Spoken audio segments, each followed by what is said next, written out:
Okay, it's now Viro's time. I was gonna do Koba first, but I decided to do Viro instead because, well, he's the first to kind of be found in the story, and I kind of want to keep these in consistency with how the story will be output. But let me get the lore real quick. I'll give you the height. The Amata of Stone Viro. After Traveler awakened the Matas, the avatars, Pilatus was the first to be found. At this point, the Traveler understood that the avatars had gained sentience, and that something has gone awry with the spirit realm. Nothing really too long on it. It doesn't really talk about Vero, but it kind of sets up the idea that these guys are the Mata's personal avatars. So basically, the Amata are in this universe are giant kaijus, if you will. They're basically just like Tahu's a giant salamander. Pohatu's a kangaroo. Let's see. Liwa's a monkey slash bird because I'm weird like that. But yeah, every Amata is a giant kaiju creature, and these guys are the ones they speak to the mortal realm with. They are naturally in the spirit realm, so they can't naturally intertwine with the both. It takes a lot out of them to come into the physical realm. A lot of their element has to be dedicated to that. So they have the Mata or the Amata, excuse me. I'm terrible with names. I might even rename in the future. But they have the Amata that basically go out there and basically speak to the populaces that worship them by them or for them, so they don't have to, so they don't have to expend that energy needed to do so. And once the realm between the spirit and the mortal realm was broken or was closed off, the Traveler had to refine the Nuva stones, which I said in the past. These guys basically gained sentience once that realm was reopened. Like they gained sentience between it, because when that realm was when that gate was reopened, the connection between the two was broken, and the Mata were kind of corrupted, becoming savage and dangerous. And Vero was the first one to gain that sentience, or was one of the he's one of the ones that gained the sentience, and he's, how best can I put it? I don't know how else I could put it than what I just said.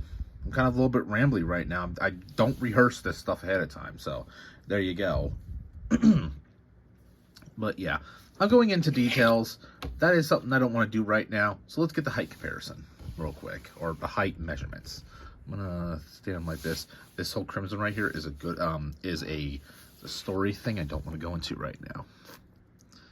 Let's see. Let me just throw my head so I can read it. Yeah, if he's standing up a little bit more, he's about 6 inches, give or take. Like a notch or two off from 6 inches. So yeah, he's a pretty tall figure. I wanted them to still be kind of G1 Mata height, while still keeping that kind of animal like design. Each one of them is kind of like a fusion of two animals, and kind of has the a trait of the original Mata sets. Well, kind of Mata Nuva kind of hybrid look. Like, his colors are specifically Pohatu Mata's colors. I plan to change them up a little bit more to look more like it in the future. I just don't know how I'm going to do that just yet. See if I can add more tan on the legs, if you will. But yeah, he has the Pohatu Nuva claws, orange to reference the Fantaka, how that kind of came into it. The crimson red is actually a story thing. Basically, him and Koba got into a little bit of a tussle, or Koba and somebody else got into a tussle. Koba launched some fire and accidentally hit Viro. She had a panic attack, ran off, and he just got burn scars off it, but he walked it off pretty quickly. It's a whole story thing. I don't want to go into details of it because, again, that's story details. But that's basically the reason why he has the crimson. That's a giant burn scar, which I kind of like it because it makes him a little bit more interesting, and plus, I only have one of these pieces in brown, so I couldn't do brown throughout the entire build. I hope to do 2 versions of him, one with the burn scar and one without. And yeah, have more pieces, more colors, just to kind of have that that story beat kind of thing in his build. I don't know if I want to build 2 Viros, but you know, if I get the pieces, it should be easy. But yeah, he has the Nuva claw thing from Pohatu Nuva on the end of his tail. He basically uses this to hook onto things and scale rocks and everything. Personality wise, he's kind of a coward, to put it nicely. Because I didn't want him to. I want them to all have different kinds of personalities. All 8 of them, because there's 8 of them in total, not counting the Traveler and any other builds I've done. But yeah, Viro's kind of a cowardly character that isn't known for his bravery, but he always is ready to have. He's always ready to be joyful and fun and kind of just chill out. He's kind of a relaxed kind of guy. For articulation, his head is on a ball. Most of it's on ball joint, including the little mini CCBS kind. But the ears are on hinges, so you can have them kind of articulated. The mouth is on a hinge as well, so he can have mouth, so he can open his mouth and everything. Doesn't look as much like I want it to, but it kind of works. He's supposed to be like the mix between a shrew and a jerboa. So yeah, that's kind of the realm at which he's kind of designed around.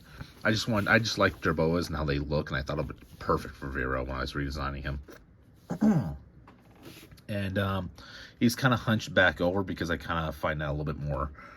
I don't know. It kind of looks good for his character, I guess. That's not really an animal thing. He just has a hunch on his back. It kind of evokes. I mean, his whole build is supposed to reference Viro Amata, and that's kind of the regards towards his design. I used a Rocket Raccoon print for the mech set, the print right there on the torso, just get a little more orange. But he has ball joints throughout all of his joints in the shoulder, elbow, and wrist. And he has hinged fingers. I need to remember to do this more often. The ball joint is kind of unlimited in the thigh. I might change that. I'm not too sure yet. Or hip, excuse me. And he has CCBS ball joints in all our points of the feet. He's not too hard to stand up, surprisingly. Even with the tiny little feet, he's still pretty easy to stand up. His tail has nothing but ball joints, but gets that rodent-like look that I want. And hinge joints on the claws. I just like how that looks. I'm a weirdo like that. But yeah, Viro as a character, he has a special Amata ability where the Traveler has all of the original Amata powers. His and the Amata themselves have their originals, like Blah can go really fast, Tahu can make shields and stuff like that. These guys, on the other hand, are a different story. They have their own special abilities. For Viro, it's heightened senses. So he could basically be able to heighten his senses to be, I guess you could say, be capable of seeing people running at high speeds all the way down to hearing from long distances, finding sense in everything a lot more faster so he can sniff out a prompt quickly. It basically gives him the ability to sniff his way out of any kind of trouble. He smells something good, that means that there's some reason he needs to go that direction. Almost like a foresight kind of sense, if you will. But yeah, that's the kind of ability that he can do. There is other one. All the Amata have their own different kinds. Some of them I gotta figure out when I get to that point. But yeah, that is Viro. Not much really has to be said about him because he's kind of a simple character, and I don't want to go into details on the lore because if I do, I'll tell a story, and it'll be an hour long. And at the time I get done posting this, I'll be 80 years old. So yeah, I'm not doing all that. I might be making that motion comic in the future. Breakdown wise, honestly, you look at them and you could kind of just figure out the design. I don't think I need to do a breakdown for these guys. I will take this off the face so you can kind of see the head a little bit. So you can see how I attached everything and figured it out from there. It should be easy to figure out. It's just attached by these two studs up here.